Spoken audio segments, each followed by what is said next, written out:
One of my birds is about to fly the coop.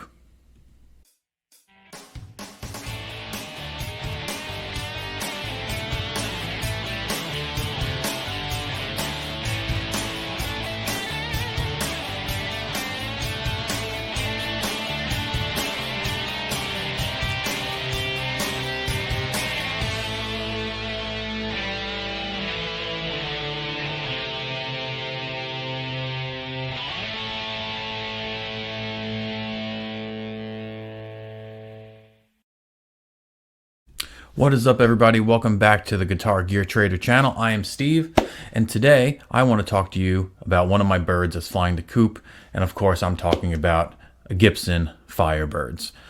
Before we get into it, if you wouldn't mind subscribing and hitting that bell, I'd really appreciate it. It helps a lot in the algorithm and getting me out to you whenever I get a new video out there, or whenever I post a short or something like that. It gets to all my subscribers. Thank you to everyone who's been subscribing to me lately and who's been commenting on all the videos. I try to get back to everyone who leaves a comment. I really want to be interactive with everybody, and I really appreciate you watching the videos and subscribing and commenting. So thank you for that. Subscribe, hit that bell, follow me on Instagram. I also made a Facebook page, so if you want to go on Facebook too, all those things will be linked in the description below. So thank you for that.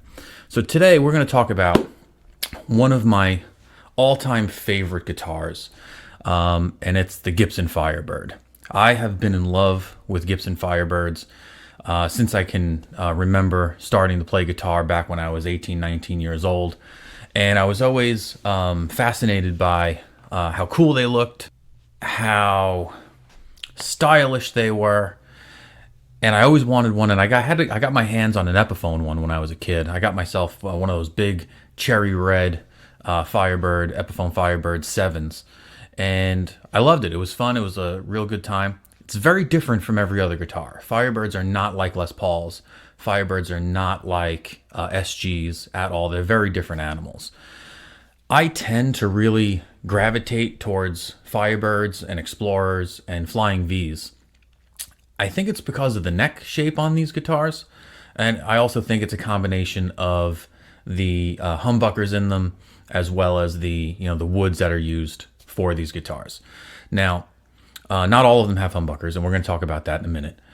But one of these Firebirds that I have, I'm going to be trading. So I have 4 different Firebirds, and I want to walk you through how they're different from one another and why each one of them has their own special it factor for me.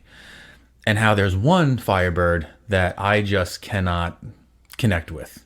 I've tried 7 or 8 times, and there's just one type of Firebird that me and this Firebird do not mix. So we're going to start with the one that actually I'm going to be trading away. And it's the Firebird that's probably what everyone thinks of when they think of a Firebird. This is what we call a Firebird 5. Okay. This is what we call the reverse body Firebird. Okay. And it's called reverse because typically on a guitar, on any normal guitar that you would see if you were to look at a Telecaster or a Stratocaster or a Les Paul or whatever, you have 2 horns on a guitar. You have the top horn here, and you got the bottom horn down here. Typically on a guitar, the top horn is longer or goes out further than the bottom horn. Okay, so this we call the reverse body because the bottom horn protrudes out further than the top horn of the guitar. Okay, also on Firebirds, your strap button is on the back of the neck, which makes this for a little bit of a wobbly guitar. That never really bothered me. That has nothing to do with it. But this is what we call the Firebird 5. Okay, the reverse bodies come in Firebird 1s, Firebird 3s, Firebird 5s, Firebird 7s. Now, I'm probably going to get this wrong. I've been practicing this, but a Firebird 1 looks like this, but it has 1 pickup in it. And these are not mini humbuckers. Okay, a lot of people call these mini humbuckers. They are Firebird pickups. Okay, they are Firebird humbucking pickups. They are different than mini humbuckers. Okay, these, if I'm correct, if I remember this correctly, Firebirds have like blade humbuckers in them. Okay, that has like two magnets that go like this in them instead of pole pieces. Okay, like a mini humbucker. Okay, so these are different than your standard mini humbucker that you would find in, say, a Gibson Les Paul Deluxe. Okay, so a Firebird 1 is going to be the standard shape, white pickguard, chrome or nickel appointments with one single pickup, no binding on the neck, no trapezoid inlays, just dots. They'll just be dot inlays. Okay, a Firebird 3 will have same thing as the Firebird 1, except it'll have two pickups, no binding, dot inlays. The Firebird 5, which is this, gets two pickups, binding on the neck, trapezoid, rosewood, trapezoid inlays on a rosewood neck. The Firebird 7, which is pretty much like the Firebird equivalent of the Les Paul Custom, would have three humbuckers, or three Firebird pickups, ebony fretboard, block inlays, and binding on the neck. That's the most fanciest ones. And it most likely has some type of vibrola on the bottom of it here. It would have that long vibrola with the big plate on the front of it. Okay. All of them are very, very cool. This is, like I said, this is the standard one. This is the one I want to like the most because it's the one that everybody plays. It's the one that Johnny Winters plays. It's the one that Tom Petty played. It's the one that Mike Campbell from the Heartbreakers played. Everybody plays this Firebird. Okay, or some version of the reverse body. Either a Firebird 1. Eric Clapton was famous for playing a Firebird 1. Joe Bonamassa plays Firebird 1s. He has his own signature model, Firebird 1. Slash has his own Firebird models. And this is the one I want to like the most. And this is the one that I can just never, ever connect with. I've owned probably 5 to 7 of these. And I've just never been able to click with one of these. And it's a real shame because I want to love this so much. And it just does not feel right in my hands when I play it. It doesn't sound right when I play it. And I don't want to hurt the music. I don't want to hurt the other guys in my band. So I tend to leave this at home. And for whatever reason, me and this guitar and this style guitar don't mix. It's not this particular one. This is a really good one. This is a 120th anniversary edition. You can see here, if you can, it has a special inlay that says 120th anniversary. So that means this was made in 2014. And it's got a little different appointments than a regular Firebird 5 that you would find. It has a neck through body. Okay, so the neck, the neck is all one piece straight through the center of this body, and these two wings are attached to that centerpiece. That's why they love Firebird so much. That's why people love Firebird so much, because the resonance goes through this entire body from the neck all the way through to the bottom of the body. This middle portion is 9 pieces of wood. You can't really see it. I'll try to get it on the camera, but there are these thin lines. You can see the lines right there. And those thin lines are different pieces of wood. There's 9 pieces of wood in this center block. What they're very upset about, what people are most upset about nowadays, is they discontinued Firebirds, which is one reason I don't know if I should trade this or not. Okay, I've already committed to it, so I'm going to. It's going to be traded. But I'm afraid that, it's going to be harder and harder to get these, because once they were discontinued, the prices on these skyrocketed. You were able to get a Firebird like this 5-6 months ago for around, I don't know, $1,500 to $1,700. There was no problem. You were getting this all day, $1,500 to $1,700 in really, really good shape. Firebird 5s. Once they got discontinued, you go on Reverb, they're asking $2,500 for this. I went to Rumble Seat Music in Nashville 2 weeks ago. And they were asking for $3,000 for a 2003 Firebird. It's not a vintage Firebird. It's a 2000. I've owned a couple of early 2000s Firebirds, just like this. Okay, and they want $3,000. There was another one at Rumble Seat. It was white. It was a white one. I think they wanted 3,800, and it was like maybe a late 90s one.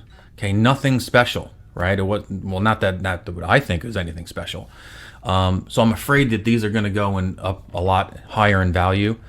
Right now, what I'm trading it for, I paid, to be upfront. I actually didn't pay. I traded for this. I traded a guy in Chattanooga. I met him in Chattanooga. I'm in Nashville, so I drove 3 hours to Chattanooga. He drove 3 hours, like he was near Atlanta, so we met in the middle in Chattanooga. And I traded him a 70s, not a 70s year, but a 70s reissue Flying V in cherry for this 2014 120th anniversary Firebird. I've had lots of Flying Vs. I got a really good price on it. And he was willing to do the trade, so I felt like I got the better end of that deal because this was a bit more of an expensive guitar. But he gave me a straight trade for it. Now, what's different about this guitar from other Firebirds is normally the jack plate on the Firebirds are on the front. This jack plate is underneath. It's only on this 2014 model. You get that special 120th anniversary inlay on the 12th fret. And you get these Steinberger tuners, these gearless tuners, which are really, really good tuners. They keep this guitar in really good tuning. What's different about it is the strings don't wrap around the posts. They go through the posts, they get locked down, and then when you turn the button on the back, the string gets pulled down into the headstock, so it doesn't get wrapped around. This is going to be the biggest reason I miss this guitar, probably, because those tuners, you can buy those tuners and install them on any guitar, but they're really, really good tuners, and they look great. And on normally what you have on Firebird 5s are these giant banjo tuners, and they stick out the back, and they never fit in the case right. They always hit the bottom of the case. You always have to prop the neck up on the guitars in the case because they can sit on the bottom of the case, and then if the case hits a bump or something like that, it can snap the neck. Happens all the time. So I'm hoping that, in transit, this doesn't happen like that. I'm not going to tell you what I traded for because that's going to be a different video. But this guitar is being traded. That's why I'm doing this video. I wanted to give you an update on the trade of this guitar. I think I'm getting almost exactly what I deserve out of this guitar, considering what I paid for it. Can I sell this for $2,500? Maybe. I can list it for $2,500 on Reverb. I don't think I'll get it. I think in the real world, on Facebook or on Craigslist, I can get $2,000 for this guitar. Am I trading it for something that is probably worth a little less? Yes, but I didn't pay $2,000 for this, right? I paid $1,200 for a Flying V, and then I traded that for this. So in my head, I have $1,200 worth of equity in this. So if I trade it for something that I want, that's worth $1,200, and I don't have to put any money out, for me, that's a win. So I'm not losing any money on this, right? So that's a Firebird 5. I don't have a Firebird 7 or a 3 or a 1, but I do have one Firebird that I've had for a very long time, and this is my Firebird Studio. It's in cherry red, just like an SG color. And this thing weighs a lot. This is one big slab of mahogany. Okay. This is a set neck. It's not a neck through body. It's a set neck. And this is what the Firebirds are going to now. Now, this is a 2005. My parents bought this for me when I graduated college. Okay. And I've had it ever since. And this was my go-to guitar in my cover band in New York City when I was playing gigs every weekend in New York. This was my go-to gigging guitar. This thing always stood in tune. I got in trouble when I went away from this guitar, to be honest with you. Whenever I switched to something new that I bought and it didn't stay in tune, my bandmates would get mad at me because my guitar was going out of tune and stuff. But this thing always did the right thing by me. And I love this guitar. And I have an amazing story about this guitar that I'm going to do in another episode. This guitar has a great story behind it. But this is a no-frills Firebird. Now, they reissued these again. They sell these again. They have them in like Pelham Blue, or they have them in some weird copper color, I think, nowadays. But this is way different than that Firebird 5 that I showed you. It's much thicker, okay? It has a rounded body, where the Firebird 5 had more of a flat body. This is rounded on the edges, okay? It's a lot heavier, and it has humbucking pickups. And that's why this plays better for me than that one, in my opinion. The action on this is better. The intonation on this one is better than the 5. This is about 10 years older than that Firebird 5. And I've had it my whole life. And every little ding and every little nick on this is from me. Just about. And I love this guitar. And I would never get rid of it. Okay? But that's the difference. This one has... And I think these humbuckers are 498 and 490R pickups that you would find in any Explorer or any Flying V, right? And these go really well with my playing style. I'm a rhythm guitar player. I like heavy distortion. Okay, I just need something that chugs and sits in the mix really nice and fills up the sound when the lead guy is doing his thing, right? The Firebird 5, those Firebird pickups are going to be real cutting. They're going to be like ice picks if you don't know how to use them correctly. And that's not what I want. I don't want to be the thing out in front of everybody. I don't want to be the sound that everybody hears instead of the lead guitar player. I don't want people to cover their ears because the treble's too high on my guitar. I want to sit back in the mix. I want to fill up the sound. I want to make everything nice so that the lead player doesn't have to crank his amp and be too loud when he does his solo. And that's where I like to be in my band. I like to be right there in the pocket doing my backup vocals and rhythm. Now on this side of me, I have 2 non-reverse Firebirds. Now these 2 Firebirds are custom shop Firebirds. And I'll show you this one first. Okay. So now this is a custom shop Firebird, non-reverse Firebird. And I want to say it should be a Firebird, non-reverse Firebird 7 because it has 3 pickups on it. But this was a custom shop run, so this might not fall into the same numbering pattern as your typical off-the-line Firebirds, right? We should still have the same appointments for a non-reverse Firebird 1, 3, 5, and 7, okay? Every Firebird, non-reverse, these are my favorites body shapes, actually. I prefer these body shapes over the reverse body shapes. Why is this a non-reverse?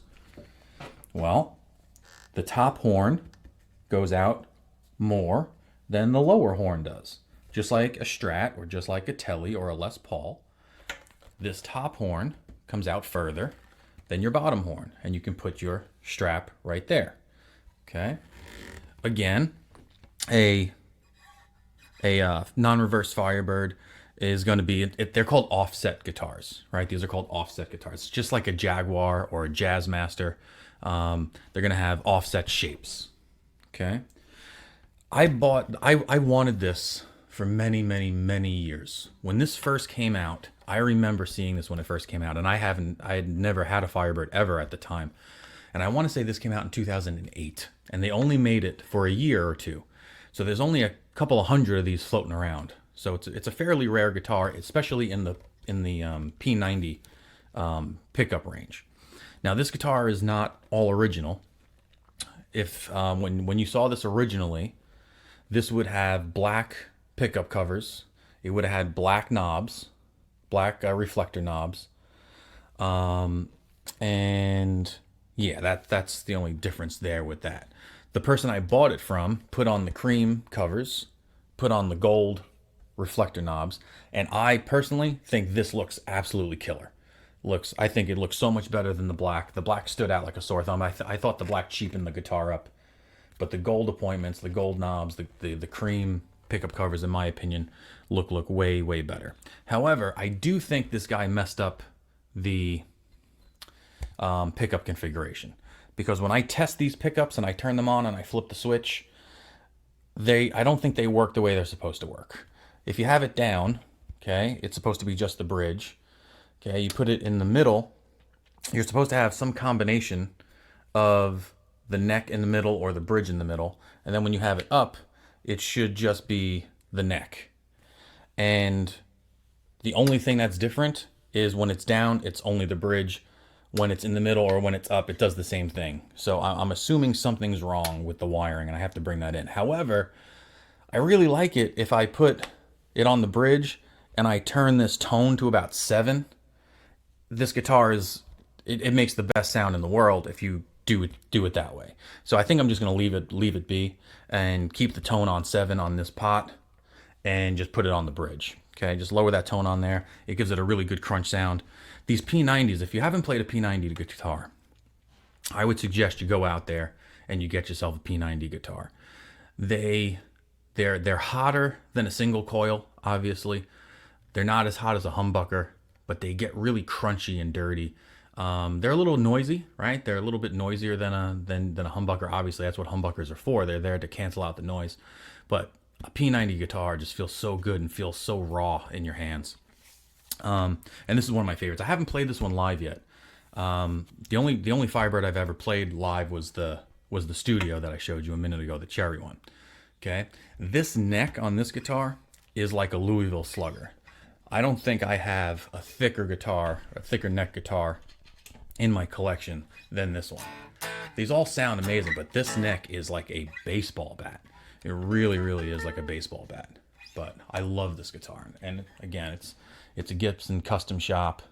They didn't make many of these. I'm not sure of the number of how many they made, but they made them in different configurations. They came with 2 Firebird pickups, came with 3 Firebird pickups, came with 2 P90s, came with 3 P90s, right? You can get them in different formats.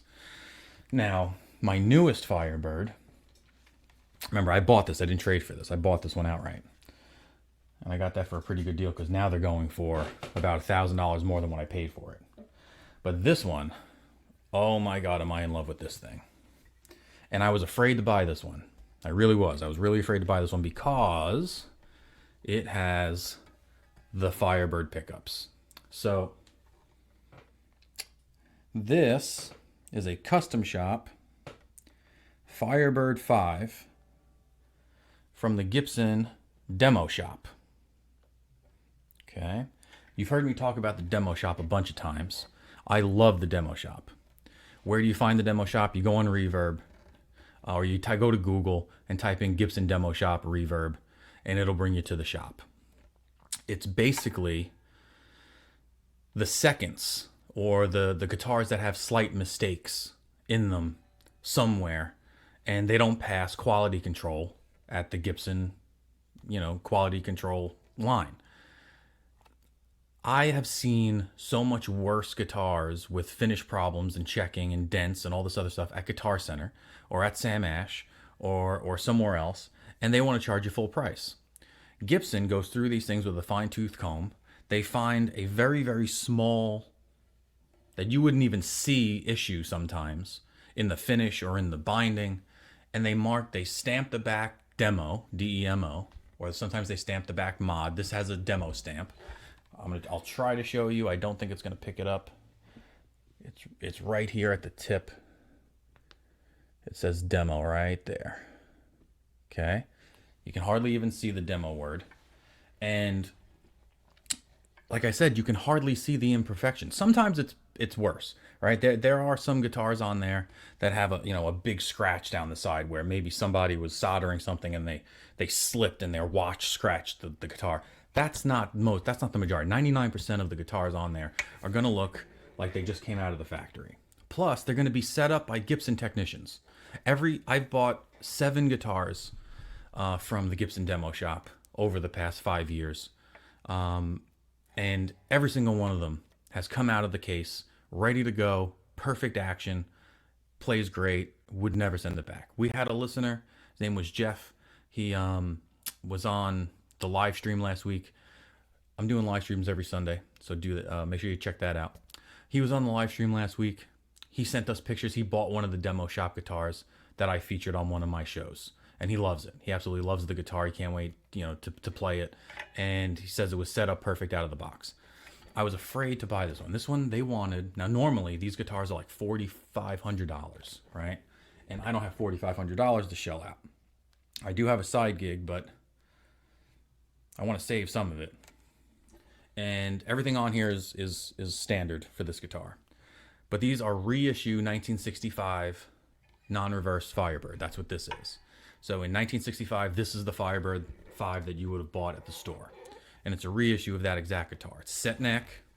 Okay, it's glued in neck. A lot of people don't like that. I don't mind it.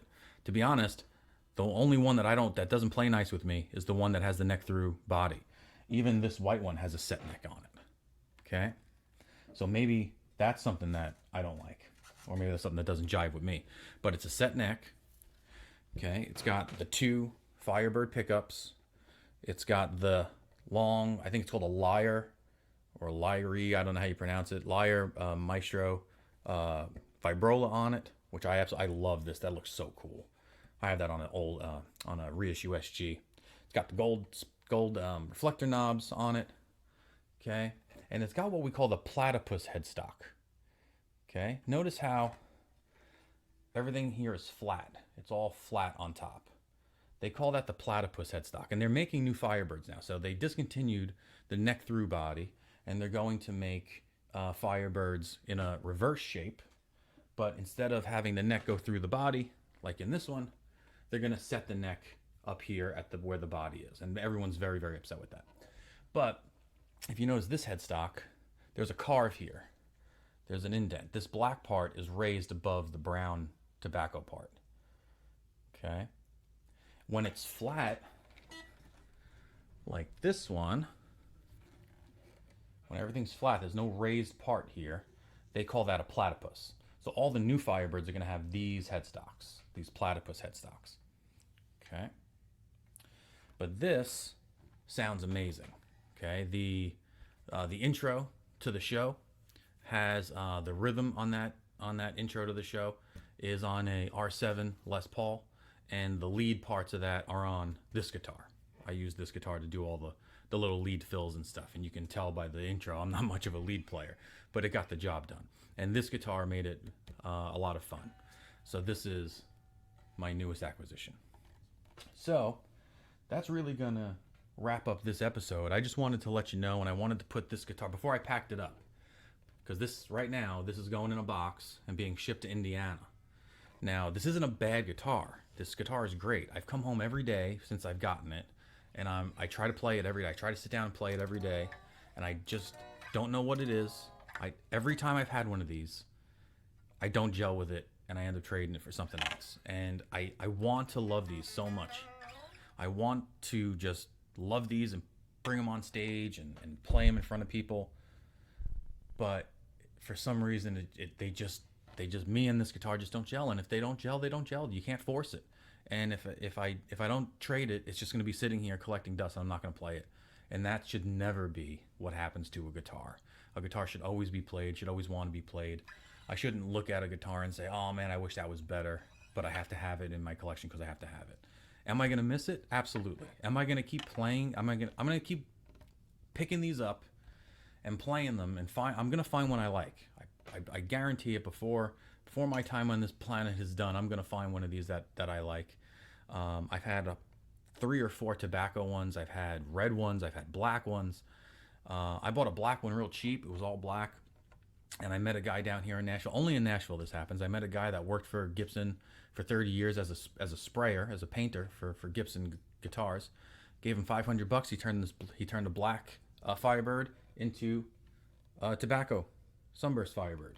I said, make it look like Tom Petty's, and it came back. He used the same. He had friends over at Gibson. He got the stain from Gibson. He got the paint from them, and he had nitro, and it looked like right out of the Gibson factory. And it just didn't feel right. I wanted it to, but it didn't. The other 3 Firebirds I have will absolutely do the trick for me. I don't need any more than 3 Firebirds. I can play all of them really well. I feel very comfortable with them. I have them set up through the amps really well, and I have them set up for my hands really well. But stay tuned. You're probably going to think I lost out on this deal, and that's okay. That's fine. I know what I paid, or I know how much money I have invested in this guitar, and I don't feel like I'm losing money. And that's how I rationalize my trades, right? The way I rationalize my trades are, am I losing any money? Or am I gaining any money? I never do it to gain money, right? It's very rare that I do it to gain money. Did I try to do it with that 71 Les Paul? That was the first thought, but then I got the guitar and I fell in love with it, and I said, you know what? I can't give this up no matter how much money I can get for it. So I ended up trading something else. But typically, I'm in it for the guitar. right? Now there are collectors, and I'm going to do a whole episode on collectors. That episode might have come out. I don't know when I'm going to post this episode. But there are different type of collectors out there. There are collectors that want certain pieces, right? Now, I could keep this and say I want a non-reverse 5 in my collection and just keep it, even though it doesn't play well with me. Or I can do what I like to do as a trader and a collector is I want to be able to pick up every guitar I have and play it on stage if I wanted to. That's how I want to feel about every guitar I have. And I want to feel like I want to get to a point where I look at every guitar I have and say, I can't get rid of any of these unless it's for a holy grail of guitars, right? And right now I have 2 guitars, this one and the Fender American Professional Telecaster that I'm lukewarm on. They're good guitars. The Tele is for me is better playing than this one, so I'm gonna hold on to the Tele. But this sadly is gonna go, and that's okay. Maybe we'll be reunited another time. But thanks everybody for watching. Thanks for listening. Don't forget to subscribe. Hit the bell on YouTube. Subscribe to me on Instagram. Subscribe to me on Facebook, and I will catch you on the next one.